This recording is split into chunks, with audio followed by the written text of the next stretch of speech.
We've been recording this whole time? No. Okay. This is so ghetto. I didn't dress up today, clearly. I never dress up. My hair's wet. I literally just showered. Yeah, but okay. You're still Okay. nicely done. You ready? Yeah. Is it happening right now? Yeah, it's recording. Okay. It's like a little cold Nice. open. But we're gonna edit that. Well, maybe not. What's going on, everybody? Welcome back to Heart and Soul. I'm so excited today because I am joined by Sarah Scott, who is Wilmington famous. Am I? No. I feel like you're a well-known name Oh, because you're like that stinks. just this. Yeah. That stinks. You're just this No, amazing thanks. business owner and like a local Yeah. celebrity. Oh, yeah. Like I was Thanks. coaching a class today, and one of the girls was in there, and I was telling her I have a podcast later, and she said, "Oh, who's going to be on it?" I said your name. She goes, "Oh, I've heard of her." Oh. And Well, then there you have it. yeah, Okay. so you're famous. Well, Welcome to the pod. that's a good. Thanks for having me. Yeah, I'm so I'm glad super you're here. excited. We've been trying to do this for Oh my God, a few weeks now, a few months now. months I Months, think, yeah. because we are busy And moms and and life and hit- then something. Oh, then we had a tornado or something. tropical hurricane. storm, hurricane. We've had it all, but we're here. We made it. Yeah. And I'm really excited to talk to you today, and just kind of get to know your story a little bit more. Mm. So why don't you start by Buckle just up. telling my listeners a little bit more about who you are, what you do? Okay, so I am an interior designer here in Wilmington. Okay, well, I'm not gonna let that label be, but I'm also a mom of two. Yeah, you are. 5 and he's 4 and 8.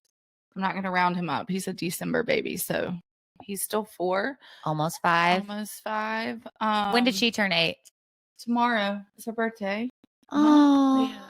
So, we're kind of doing a little. So you have about the same age gap as my So kids, what is that? Yeah, almost. like 3 years. Yeah. Yeah.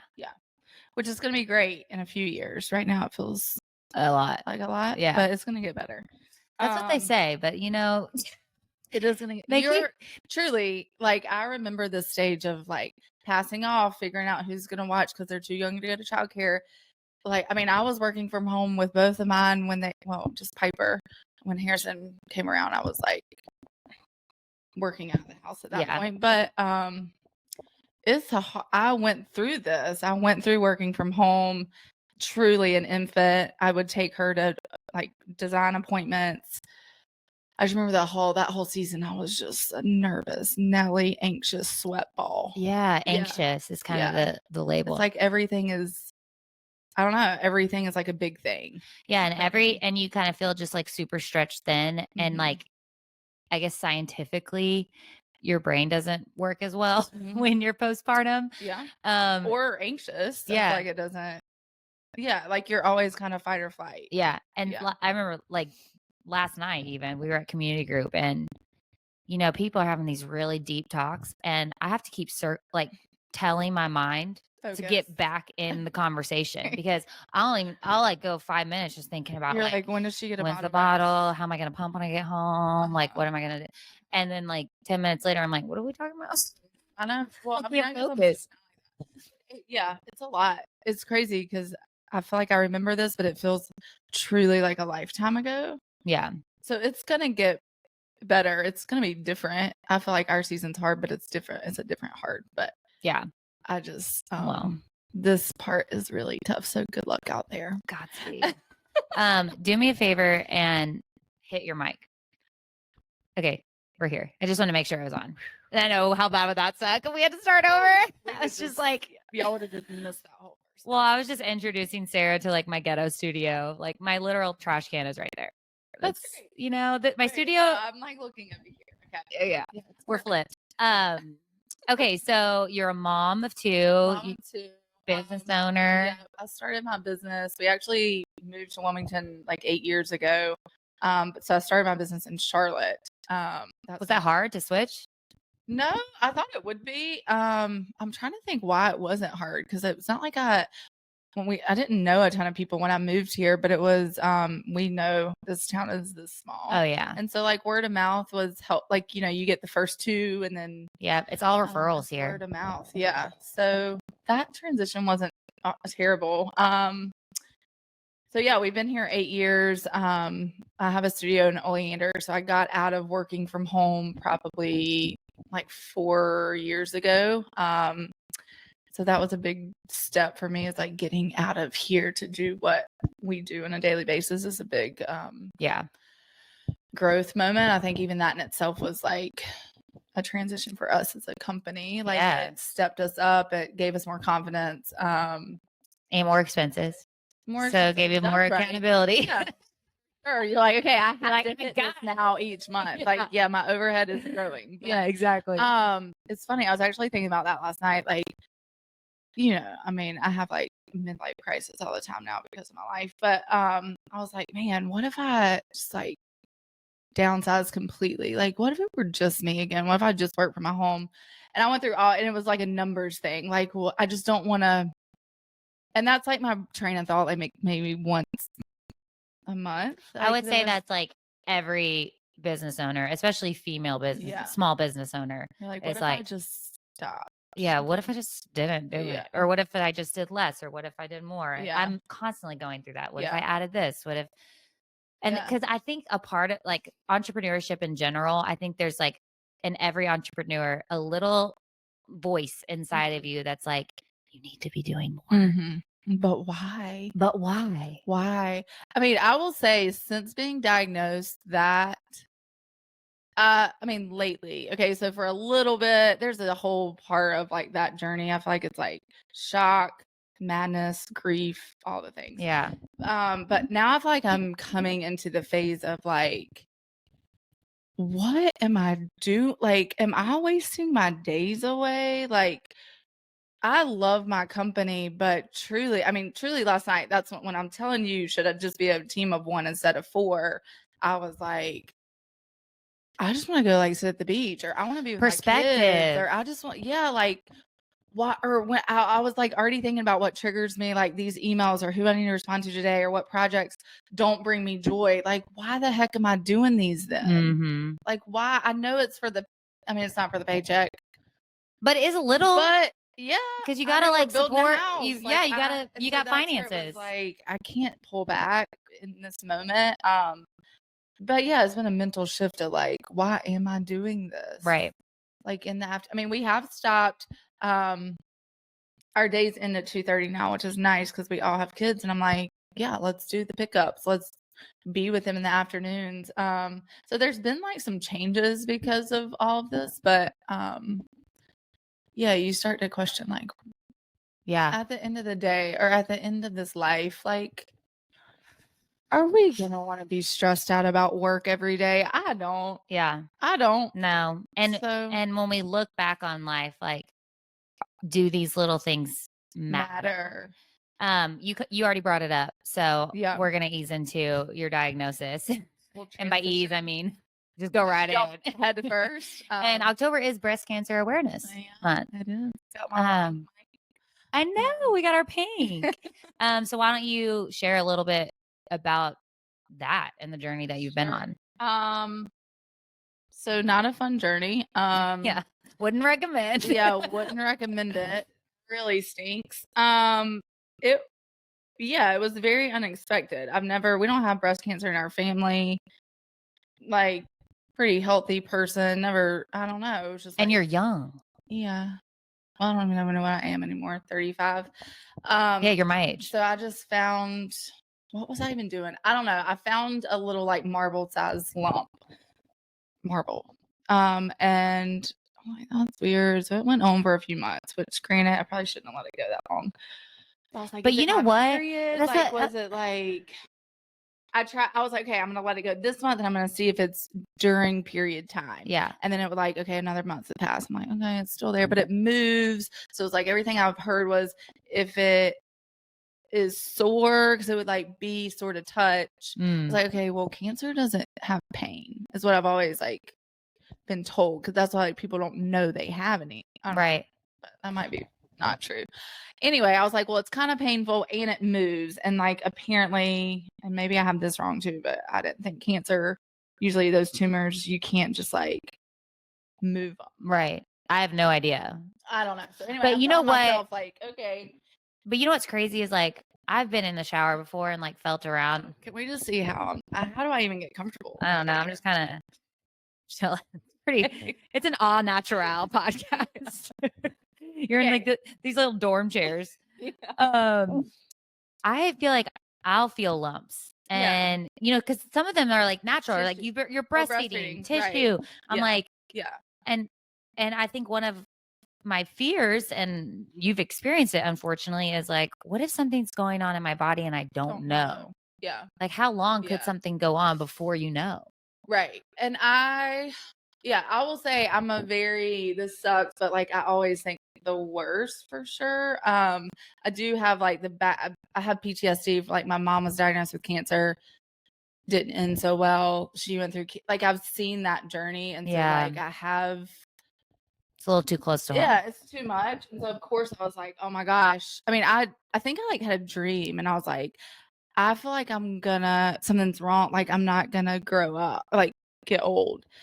And it was like a weird thing, which is not true. I am gonna get old. Yeah, you are. This is gonna whatever. But and I remember I told Allie, one of the girls that works for me, and she was like, you need to go get that checked. And I was like, no, I just have this feeling that I was like, what if I don't see my kids get old? And it was like this weird like premonition. I don't know. And I feel like that's the Holy Spirit. Sure. Like, because he does wake you up in your dreams. Oh, he gives me lots of dreams. Yeah. I feel like I hear God and the enemy a lot in my dreams.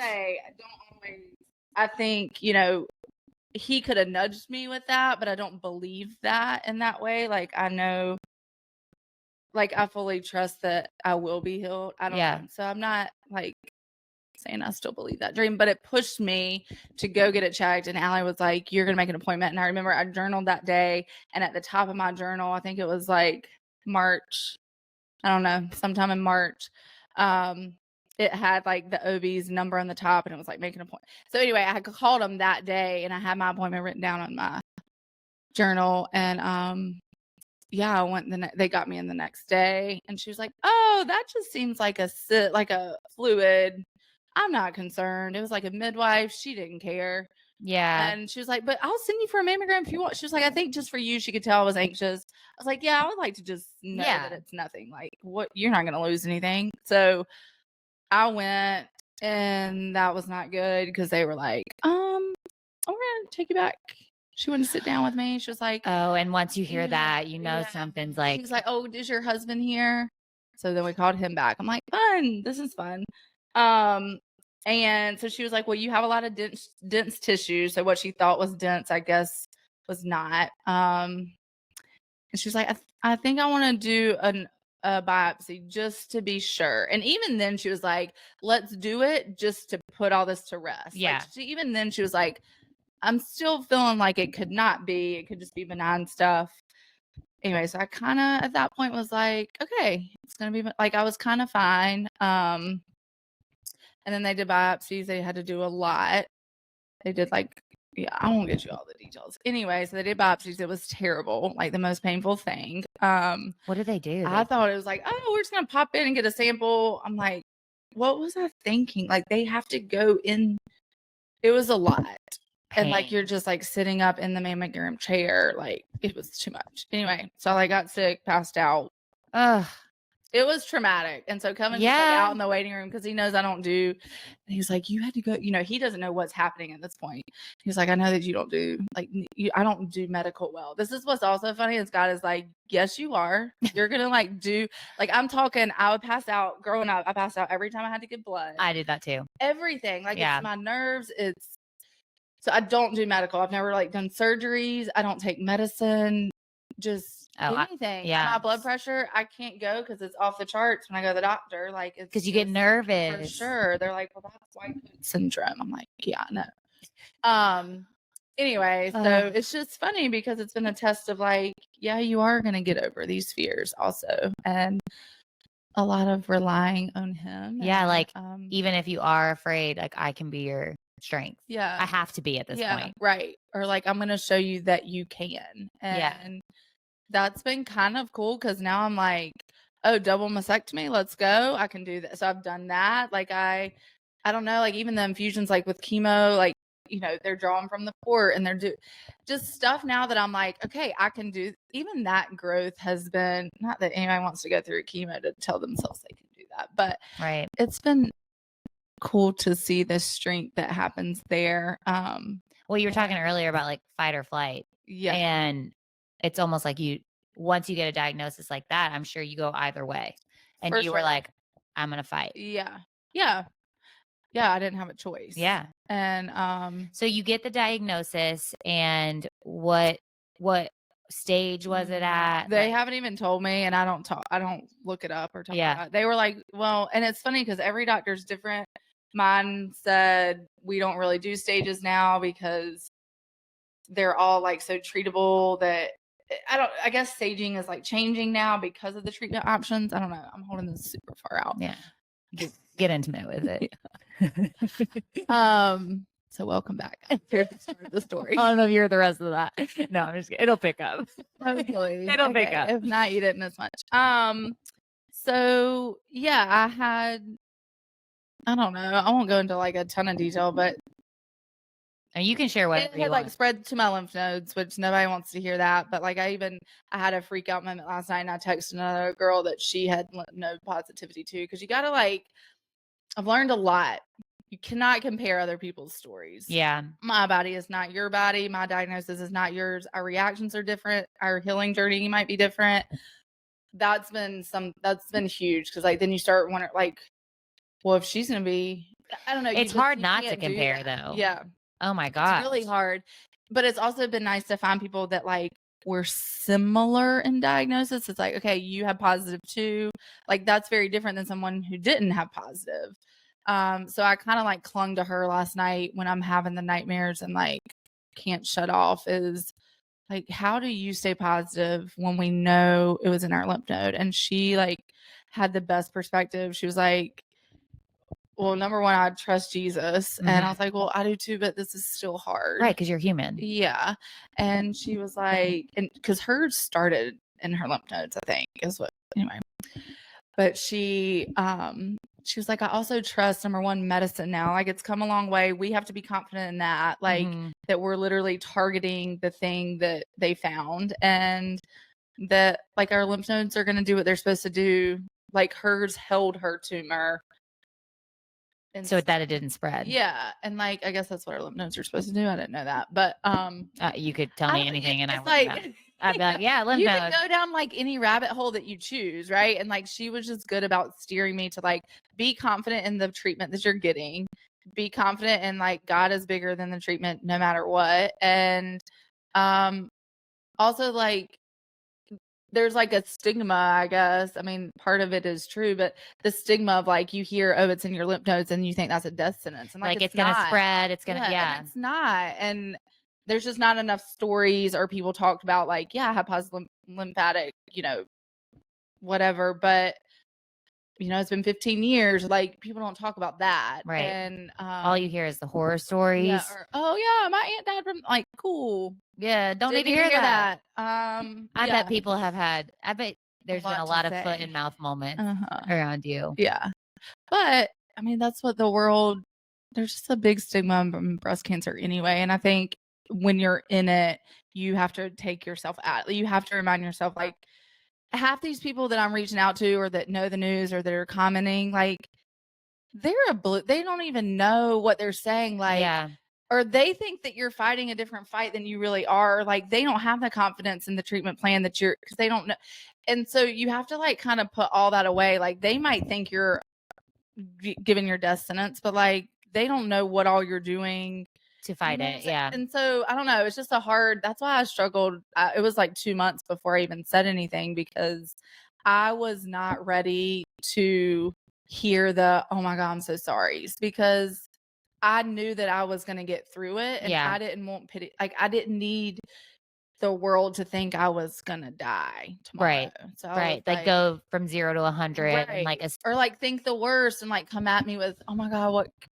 I don't know. I know it's all with good intent, but I wasn't ready to be dragged down that hole again. Of like, no, that's real. Yeah, that's real. So I remember the day you announced. Yeah. It on social media. I love how you did it. I love how you already kind of had your plan? It seemed like it was very planned out. Like it seemed like it. Yeah, I had to be strong enough to post it. Exactly. So I had to get to a moment of like, okay, I feel good. I'm in a good mental space. I'm I know confident that in my I'm gonna plan. fight it. I'm gonna let everybody else know that I'm gonna fight it. Like I had to put that out there instead of taking them on my emotional journey to get there. Yeah. Like I think announcing it so soon would be silly of me because there's a lot of processing in the beginning. Right. And it took me a while. I mean, yeah, there's still days where I'm not there. Like last night was a struggle, and there's different triggers I think that can put you Oh, for sure. It's going to be everything, but it's going to be like a daily fight. Yeah. And that's what, and that's kind of the struggle now is like chemo's done, which is like the hardest thing I've ever been through in my life. And people are probably like, why? She looks cool. She's still working. And I'm like, I've also gotten out of I don't have to prove to people that it was hard. Like, I don't need to explain to people what you don't see behind the scenes. And if they're having those thoughts, like, that's a them problem. Yeah. You know, like that's a people, oh, she just does infusions. She's done 6 of those. That's cool. Like, no, I didn't take you on the like hell journey. Yeah. Because you're welcome. I didn't think you needed to see that. But yeah, it's been like the hardest thing. And I've just got to get over like, I don't have to explain to people that it was hard. It's your story like, and it's, I don't know. And there's going to be a lack of empathy there because I mean, even me talking about my postpartum hair loss earlier, like foot and mouth, you know, like that doesn't do anything to me. Like the hair thing is a joke for me because like there are bigger problems than my hair. Like that's not. I remember, so my like mom's best friend who, you know, was kind of like a second mom growing up. I think she was maybe somewhere between 35 and 40. Young. Okay. I was young. Yeah. And she got diagnosed with breast cancer and she's still like living her best life. Like very similar in that my mom went with her to the hair salon one day. She was like, I'm losing my hair. I was like, okay, what do you want to do? Like, what do we do? Yeah. And she was like, I want to shave it off. Yeah. And this lady she was known for her hair. She had like big curly like hair. So my mom said, she was like, am I gonna have to shave my head too? Like to be solidarity. And Susan was like, no, you don't have to shave your head. Can you just come with me? Yes. And my mom just bawled. I mean, she talks about to this day, like watching her best friend lose a little piece of her identity in that moment. Like, yes, it's just shaving your head. But on top of that, there's so much in that, like emotional, like confidence. And that's what I think. It's kind of crazy. Like, to reflect on stuff like that. Like I feel like there's been a ton of changes physically because for sure there has. I mean, my boobs have been removed. They're fake. My hair is gone. My eyebrows are leaving me. They look great. Everything's swollen. Like my nut. I mean, it's just like, yeah, I'm not the same person, but like I just get up and keep doing my thing because I think it's so close to home that like, but looking back, I think when all of this fizzles down, like, you know, when I'm done with radiation and I look back and I'm like, man, that was a lot. Like, I don't think that I've let it sink in. I don't think that some days I realize like, yeah, you shaved your head and you kept like, I don't think I've understood what has happened yet. Yeah. Because I don't you're have still time in to do that. Yeah. It's like, I don't get it. It doesn't matter what I feel about it because I have to do it. But I think it is it's a big mental game. Like, yeah, it's a big mental game. That's when people are like, oh, you're done with chemo.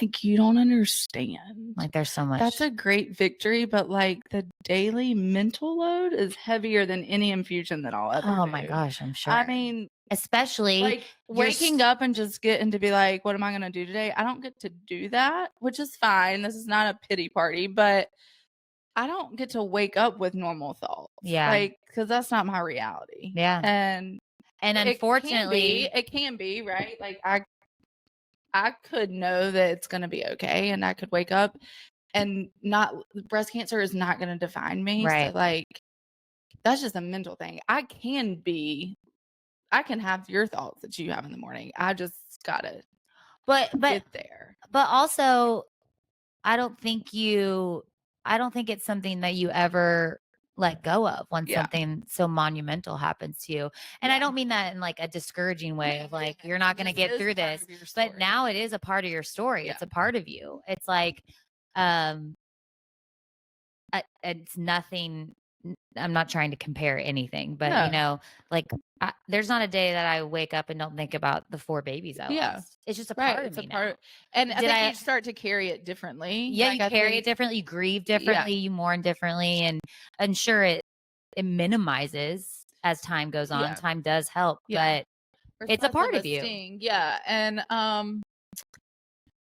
yeah, that's what I'm excited for, is to get to that point. But it's the mental weight has been the heaviest. And I think that is what people don't see. And I hate an Instagram account because it's like, you look great. You have no clue. Like, depression, like that. Yeah, I'm not gonna post about depression, or I'm not gonna post about like the thoughts, or like how's our family doing, or how like How are the absence kids? I haven't seen them in 6 months, truly seen them, because I have no energy, or I'm on the couch, or I'm mentally checked out because my life has been in the dumps, or it's hard. I don't even know how to explain it, but I feel like I've missed so much, and you don't realize that kind of stuff until you're going through that. Like, Right. you don't, it's hard to explain, like, oh, actually when I go through chemo means I can't do, I don't know. It's just easy to be like, oh, well, she got through her treatments. Yeah, and like I don't, it's not done. yeah, it's not done. But So, when they gave you the diagnosis, and obviously that's like a monumental thing that has to sink in. Did they have a treatment plan like ready for you, or was it? yeah, well, so my surgeon was like, oh, it's kind of a crazy story. So my first tumor was HER2 negative. So they were like, we're getting these out of here, right? Like, you can do no, I couldn't even do a lumpectomy because the DCIS, which just means like it hasn't broke through yet, was too far away from the tumor. They were too far away that it was like, we're going to take the whole thing. We're not going to just like pluck this out. So I knew I was going to do a double mastectomy. So it was immediately, let's do the surgery, get it out. Yeah. Like, get it out. They didn't even think I would have to do chemo. My surgeon was like, you're not even like a huge candidate for that, because if we remove this and get clear margins, you're HER2 negative, you might not even need it. So I'm like going into surgery like, okay, we're going to remove it all. I mean, that's when I was at my peak of like positivity. I was like, oh, this is just a thing. The breast cancer is floating everywhere, y'all. Like, we're going to get it out. We're going to move on. Right. And then I came out of surgery and it was in my lymph nodes. And the lymph nodes tested HER2 positive. So I had 2 kinds. So that was fun times. So not the news you wanted to hear. No. And I remember sitting in bed recovering from surgery, because you don't find out until like a few days later. And I'm like still on pain meds and just, truly trying to get through life. And I remember telling my dad, I was like kind of out of it. I was like, man, you don't even understand. And he was like, what? And I was like, how good it feels that I went in with cancer and I walked out and I don't have it in my body anymore. Like, it's all gone. And he was like, oh. Well, and then we got the call that they found it in my lymph nodes. So then I went down the whole, oh my God, well, it's still in my body. Okay, but no, it's not, right? Like, here's what I tell myself is, he removed that. Like, he removed my lymph nodes, so I can still sing that song, right? Like, he did remove the cancer. It is out of my body. I don't have cancer in my body. It's just the scare of it's in your lymph nodes, and how we take that is kind of what sent the spiral downhill. Anyway, so yeah, the treatment plan was surgery. Okay, now you're a candidate for chemo and radiation. Let's go. And so my surgeon, I just remember I called and I was like, what do I do? So I'm like crying to him. And he was like, well, you have 2 kids and a husband that you love, right? So you're going to pull your big girl pants up and you're going to do the next thing. Cause I was like, I mean, yeah, at that point, I thought it was doomsday. Yeah. And Yes. So And you do have 2 kids. Like, you're not just fighting for you. I feel like there's like a whole other level of just like I'm fighting to be their mom. Endurance of like, I'll do whatever it takes. For sure. And yeah, that's really like the main fight. I don't wake up every day and I'm like, oh my God, I want to live to be 90 because I want to like design my whole life. Like, it's not about me. It truly is about, I want to watch them get married. Like, I want to be here for that. And so. And you will be. Yeah, I will be. So you did chemo for six rounds, which is 4 months. And then I'll start radiation like the 1st of November. And I'll also still be going every 3 weeks for targeted therapy. So it's 2 of the 4 drugs that I was doing in chemo. It just won't have the side effects. So like it's not chemo. It's like just it's targeted for the HER2 positive. Yeah. So like on top of the mental load, appointment wise, I'm still going every 3 weeks. You're in and out of doctor's offices. Yeah. Like, it's a time thing. Yeah. And then radiation will be every day for 3 weeks straight, which is fine. I can do it. 3 weeks is fine. Yeah. But it sucks. I mean, it's not going to be like, it does suck. It sucks for sure. But I feel like the surgery was super hard mentally and physically. That recovery stunk. And chemo was super hard. So I feel like I've done these 2 big things. And then I'll continue to be on like a pill for 7 years, suppressing all the estrogen in my body. And I've talked about getting my ovaries removed because I'm like, they just put off estrogen. Why are they in my body? I want those gone. So it's kind of like on top of everything, I'm sure it feels like a little bit of like your femininity is like, for sure. I feel like a man. Well, you look like a beautiful woman. But I've heard that's like, a big transition. Like, yeah, I don't feel the same boobs, and you are considering losing your ovaries. Like, that's like things that. Well, and just like, say these were still my boobs, I think. Yeah, like Kevin and I are just we're not in the same place because everything just feels different. Everything is heavy. Yeah. And yeah. I don't know, like even just having my hair gone and like my mouth always tastes like metal from chemo. And I always like am on the verge of nausea. Like I just I'm never like, oh my gosh, let's go back in the bedroom. Right. Oh God. That's just not, that's not where we're at. Yeah. And so, yeah, all the drugs have suppressed everything. So even if I want to be, I'm like, I feel like a boy. Like, it's a lot of different things. Like, those are also the things that people don't consider, think about. Yeah. I can't imagine. I mean, I'm just even thinking like postpartum, you don't want to go in the bedroom. Right. It's kind of like that times 20. Times 400. Yeah. Like where you just feel ick and you just feel not yourself. Yeah. And then like shave your head and put metal in your mouth and then talk to me. Yeah, or like it's like a hangover times 10 is what it always feels like. But so we kind of touched on it a little bit, but do you feel like, I'm sure the answer is yes, but please, I can't imagine what this question's going to be. Well, I wanted to shift into your change of perspective for, I guess, like living in the present moment. Mm-hmm. So I'm thinking about like, we live at the beach. We take our kids to the beach all the time. Mm-hmm.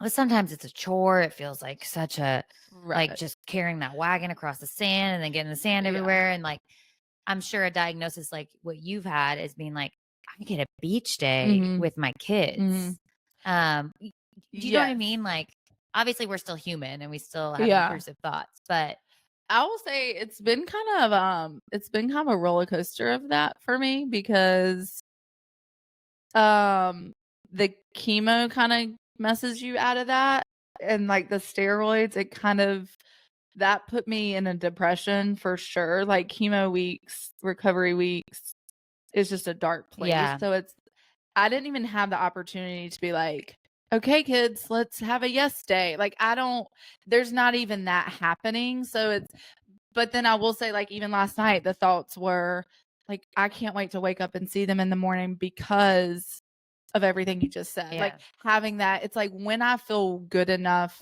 to have those thoughts, I do. Yeah. But then they're also backed by the low thoughts of like, I'm this all struggling. sucks. I'm in pain. I don't really care about what memories I'm making. Yeah. I just want to not have this life. Yeah. I don't know. So I think I thought when I was diagnosed, because in the beginning, before surgery started and all this, the treatment started, I very much had that. And it was like, all of a sudden our marriage is blossoming, the kids are, because everything is not taken for granted. Right. And we went through that high. And then treatment kicks you in the butt. So Yeah. you don't really have, it's hard to find those sunshine moments. Yeah. I find it kind of refreshing that you just said that, because I think social media, listen, is mostly a lie. But for sure. You see highlight reels. Yeah. And so you probably have read captions of women who have gone through cancer who are saying like, life is beautiful, present moment. And you're just like, and you're like, why don't I think those things? It's refreshing to hear a humanity perspective of like, no, this like my thoughts every day. Yeah, this sucks. Yeah. And sometimes the thoughts are, okay, this does suck. It's going to be a sucky season. That's okay. Yeah. We're going to get through it. And then we'll have that season of like, let's go play with our kids every day. I mean, Totally. It's just, that's kind of where I'm at. I'm coming out of chemo and all of that. And so I am excited to like be strong again and have energy and be in that present moment. Right. Truly, that's like what I'm looking forward to the most. It's like almost getting back to reality, but like with a different mindset. Yeah. And yeah, that's our next step. So I think I can do that like through radiation and through this targeted therapy, because it won't knock me down, and it can kind of be like our first stepping stone of like trying to be a family. Be normal. Yeah. Normal. Yeah. The new normal. The new. Yeah. So how are your kids? How did they handle everything? I'm not really sure. People ask me that all the time, and I'm like, I don't know what the answer to that is, because Harrison doesn't have a clue. He's almost 5, and what are you going to tell that? Right. That age. So he doesn't know, other than mommy looks different and I'm kind of down for the count all the time. I don't know that I've seen like direct effects of that, other than like, do I miss him? Yeah. But I don't know what his thoughts are. And then Piper, she has been so good. I actually went to her school yesterday. This is gonna make me upset, but and you wouldn't be the first person to cry on this podcast. If you need to cry, cry. But I don't want to, because I don't want to go down my little rabbit hole. But I wore my wig, which I've worn it maybe 5 times. And I wore it because, of course, my mom thoughts are like, I don't want kids saying stuff to her. I don't want them teasing my daughter, or like, why is your mom? I just didn't want anything. She didn't have to carry that too. Right. And so I put my freaking wig on, and I'm like, I hate this. I don't feel like myself. It looks stupid. It's not comfortable. Piper doesn't like it. Why am I doing this? But I'm doing it so she doesn't get teased. Anyway, and I got in the car. So it was her birthday. So I took her, we took her donuts, and we get in the car, and she was like, Mommy, why did you wear your wig today? And I'm like fishing for words. I'm like not responding yet. And then she kind of answered her own question. She was like, because you didn't want anybody to say anything to you. And I said, buddy, honestly, mommy didn't want anybody to give you a hard time. Like I can do this, but I can handle it. You don't have to, you shouldn't have to. And she's been like so good. Like she hates my wig, and she's just like, yeah, she like hates my wear. Like that's been a lesson for me, is just like she doesn't care. Yeah, she just loves you. Yeah, and I don't know, she's just stronger than I thought she would be, in the sense of like she doesn't care what people think. Appearance is not what she is after, and like that doesn't define me for her. And I don't know, it's just been like she's been so strong about that. Is like, Mommy, why do you care? And it's like making me teach myself, like, I don't care. Yeah. I don't know. She's just been really good. That childlike perspective of just like they're not caught up That's not in what the matters. comparison and the hamster wheel of just like keeping up with the Joneses or looking a certain way. Or I Like think that innocence of a child is just like, I just want my mom. right. And I also have seen like where she stepped into like, it also just reminds me like she knows her worth. And that's just been so cool to see. Like she knows that she's more than just her looks. Yeah. And I don't know. I'm just like really proud of her. And that has nothing to do with my diagnosis. It's just this visual appearance has like shown me that she is so much more mature and like grounded in her, like confident in herself than I don't know. That's a product of how you raised her. Yeah, I don't know. It is. It's been an 8-year-old doesn't just like have those thoughts. Yeah, like you teach that. Yeah. So that's been nice because she's been teaching me. And so yeah, people are always like, how are the kids handling it? I'm like, I don't know. Yeah. I don't know. They don't know. We don't say like mommy has cancer. Right. Piper just knows I had surgery. That was a big thing. She knows that I go get treatment. She knows that I'm done with that treatment. We've kind of told her what she needs to know because mommy's going to be fine. Yeah. And so she doesn't need to know that until fear in her. Yeah. Yeah. So she doesn't need to carry that burden right now. And she's 8. So she's doing great. She's teaching her mom all the things. Yeah. And your story is so much more layered because of your mom. Yeah. You know, I'm sure that's always in the back of your head too. For sure. Is like, I hate chemo because look, it didn't work. Yeah. Kind of mentality, which I've got to get out of too, because we had 2 different types of cancers. What type of cancer? Story. She had like liver, bile duct. Like it was a very rare kind. And so she was like in a lot of trials and like, this isn't a rare kind. This is breast cancer. And we've come such a long way with treatment. Right. And so, yeah, it's just a different, I have to remind myself again, no 2 stories are the same. Right. And, just, cancer sucks. Yeah, for There's sure. a reason why people say that. For sure. It freaking sucks. Yep. But I'm like so inspired by you, and not because you have it all together. I think that's why I'm inspired, because you're very authentic. Yeah. Like I don't have it all together for sure. I hope no one thinks that. No. Or people are like, how are you doing it all? I'm like, I'm not. You're like, I'm literally not. I literally am not. Yeah. And I don't but that's want the power to be doing it. I don't want to be doing it all. I don't want to pretend that I am, because we weren't meant for that. Like to carry anything alone. Yeah. And that's the power of community. Like we need each other, whether it's like a very intense season like cancer or your motherhood or breakups or like there's always something. Yeah. And we need each other. And I always think when, you know, something really hard happens in my life, being a believer, I always think, how do people do how it? do people do it without Jesus? For sure. I think that all the time. All the time. Because this cancer journey, I feel like I haven't talked about this a lot because it seems so long ago now, but like there were so many times that God like specifically from the day of diagnosis today, I mean, he is in so many details and like it's okay. You want some water? Getting choked up talking about God over here. No, but like if you don't believe though, like you're gonna miss all of those like good nuggets that he puts in like a hell season. I mean, like he would just show up in things and I'm like, Kev, you can't. I would tell him, I'm like, you can't make that up. No. You can't.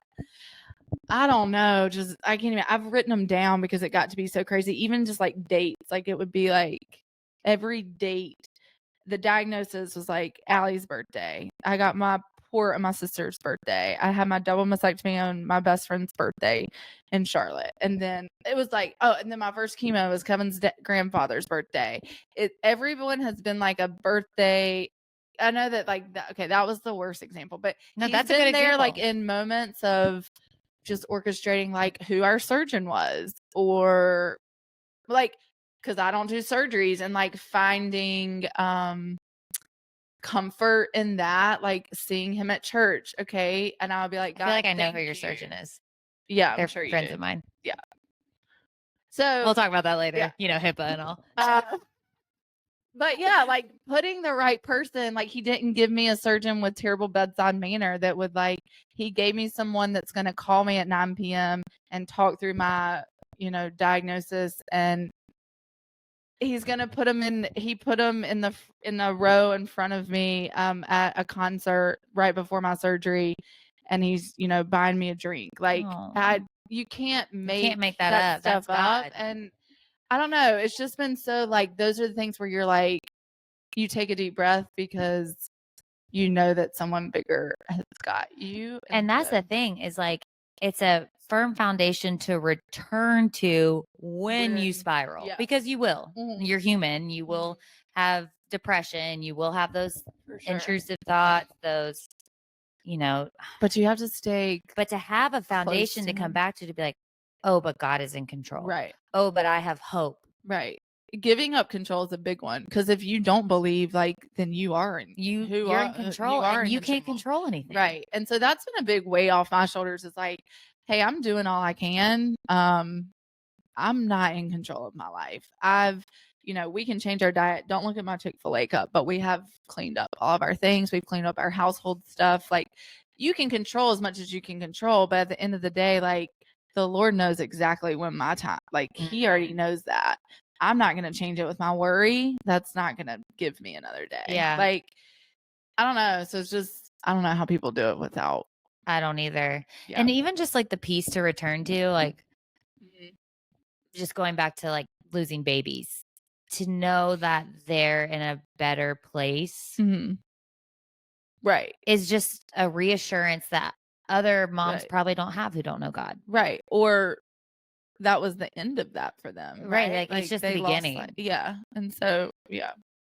So it's a huge thing. And I mean, obviously it's like, he's the God of the universe. It's a huge thing, but it's huge that you got to have that, I think, to get you got to have it. Anything. Or you're just leaning on your own strength and we don't have enough. Yeah. And then I'm probably in a hospital with, Yeah. Like, how do people do that? No idea. Well, I just want you to know, like, you are truly an inspiration because you do life authentically. Like, I think it would be a disservice for you to act like you have it all together. Yeah. Well, and that's what I'm worried. Like, that's what I hate is I do think that it appears that way. And I'm like, I know that my social media might look pretty, but like that's also my job is to make it look pretty. Yeah. So well, your social media is intentionally like interior design. I know. So like that's what I don't want people to think. I'm not trying to lead people astray. I'm not thinking, I guess, I would shut it all down if I could, but it's also my company. It's your company. Yeah. I don't think that that's misleading. I think a lot of people, I mean, we can't just like film ourselves all day on social media. That would be weird and wrong. Right. So I think a lot of people are just sharing the highlights. That's totally normal. But the people who know you, like for you who truly know you or in your life on the day to day, know that not rainbows. It's not rainbows and butterflies. For and it shouldn't be. Yeah. Because that gives false like perspective to someone who might be stepping into it. For sure. And that's what I've told my husband. I don't know. I'm just kind of worried about that. Like, I don't want my journey to look like it was rainbows because I don't want someone else stepping into it to feel guilt or to feel like they're doing it. Well, why am I not as happy? Like, I just know I'm not. Like, I'm not happy. Yeah. But do I need to get on my business account and talk about how, so there's just a line of like. That's my dog. I was like, are the lines crackling here? Are we about to blow up? Is there another tropical storm coming in? Yeah, I don't know. Just anybody listening out there, please don't look at my social media and think it's easy. But give her a follow because it's very pretty. Well, yeah, you should. But I'll put it in the show notes, especially if you like home decor and interior design. It's so pretty. Yeah. Well, let's switch topics. You're building a house. Are you so excited or is it just so stressful? I'm so excited. I'm trying not to complain. I just did a devotional about the Lord doesn't want us to complain. Yeah. He doesn't. Mm-hmm. And so I'm trying to stop doing that. That's been my default the past 6 months is like, why so much at one time? But have you seen have you watched the show The Chosen? Girl, you got to watch it. Okay, you have to remind me. It's on Netflix and Peacock, but it's shout out Netflix. This is not an ad. They don't need me. But Chosen. It's a show about Jesus and his disciples and like him on earth. And it's not like cheesy Christian, like it's good acting. Yeah. It's like it just humanizes Jesus. The story. Because it's like we know he was a human, he came to earth and he like lived a perfect life. And I think when we hear that lived a perfect life, we think unrelatable. Right. But what this show has really allowed me to do is I'm a visual like learner, I'm a visual processor. So it's allowed me to like put myself in the place of hanging out with Jesus. Like he's in the room. And they've made him in this show to be like a sarcastic friend, just like someone who gives you a warm hug, who doesn't need to give you an answer. Like there's plenty of grief in this, and that they expose. That's all throughout scripture. Yeah. And the way that they portray Jesus is like a friend, a comfort. And I think I don't know where I was going with that, but because I said he doesn't want us to complain. Yeah, but like understanding the complaints. I was gonna say that to free you up of like it's okay because he's a friend and he's an empath and he already took our place, and so now he gets to be that comfort. I don't know if I'm explaining this right. For sure. It's like if I think when I had my miscarriages, I truly think the Jesus that I know and that I've read about and believe in, I think he would just come over, sit on my couch, and maybe have a glass of wine with me. For sure. Not preach some like everything happens for a reason message, because that's not what you want to hear. He knows he knows all of our he knows. I know. It's more a personal, like I have to start choosing positive. Yeah, I'm not saying complain, but I guess I'm sick of hearing myself complain. And then when I read that the other night, I was like, okay, God, I got it, because I am lucky that we're building a house. Does it seem like a lot right now? For sure. I'd say so. So it's hard not to be like, oh, actually it's super stressful and I'm so exhausted. I'm just trying not to complain about the things that we're lucky. It's going great. We're building a house. It's beautiful. It's going to be pretty. And Brad does such a good job. Ugh. Yeah, he's great. So Molly's like a friend of mine. So she does workouts. Yeah, she works out here. We went to school. We went to state together. Oh, so really? That's why. So her and I knew each other, and then me and Brad did like a reno together a few years back. And then when he went on his own, we're like, okay, you can build our house. Yeah, he does such a good job. Yeah. Well, I'm excited for your house. Yeah, we're excited too. We'll be there around Christmas. So it's funny because That's pretty soon. God is funny. So we're supposed to wrap up radiation. All treatment will be done by Christmas, and we're supposed to move in Christmas. So we're hoping it's like this fresh start. Yeah. All across the board, new house, new perspective. Well, that's what I was kind of thinking. Like 2024, not the best year. Not the best year. So to enter into a new year in a new location, like a change of scenery even, will just feel like a fresh start. Yeah. Yeah. We're excited. Yeah. If we can get there, Lord be near for that. You'll get there. If you could leave my listeners with one little like post-it note of encouragement today, what would you say? Sure, I would sit down and we would have a big old talk. Yeah, it'd be a couple post-it notes. It would be a lot. It'd be a whole roll. Man, so much. I feel like I've learned so much. One thing. I kind of put you on the spot. Yeah, I'm sorry. It's okay. You want me to like fill in with some random post-it notes? What do you think? No, I mean, I feel like this is super generic, but like, don't take life so seriously. I love that. I mean, truly, I need to take my own words. It's something that I think we have to like keep reminding ourselves, and like, I don't know. I mean, this is kind of like maybe like too much, but like, just remember who you're like, we're working, everything that we do is like for the Lord. Mhm. So that's it.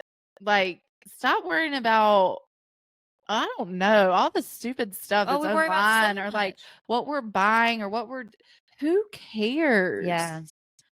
Who cares? Who cares about my minivan? Nobody cares. Nobody cares. Ride that up to heaven. No one cares. Heaven. I mean, I don't know. I just think I wouldn't wish this on anybody, but once you go through, I mean, we've all gone through our hard stuff, right? So, like, but it should let change your it be a wake-up perspective. call. Yeah, it's a wake-up call. And don't have to go through that to get the wake-up call. How about that? Just like everybody wake up. Yeah, wake up. Wake up. There's the post-it note. Wake up. I feel like we could talk forever, but how long? I mean, are people even still listening? Oh, for sure. You are a natural. Where is the time? You were born to entertain. I can't see. Can you see it? No. Let me see. Yeah, we're almost an hour. Oh, wow. We're definitely losing people at this point. Jabbing. Okay, listeners, I'm going to put Sarah's information in the show notes. You can follow her on Instagram and just know it's not all perfect all the time, but for sure. But she's a good follow for sure. Yeah, follow. And subscribe to my YouTube channel. Yes, do that. Yeah, but you know what? It doesn't even matter. Oh, it doesn't. It doesn't even matter. It doesn't matter how many subscribers we have. We're just speaking for the Lord. Like, who's counting? It's only 76. But who's counting?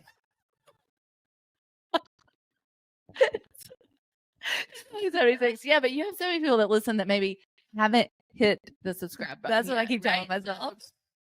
It's going to be down here somewhere. Click it. We're down naturals. there. Okay, I love you. Thank you so much for being on the podcast. And listeners, I will talk to you next week. Bye.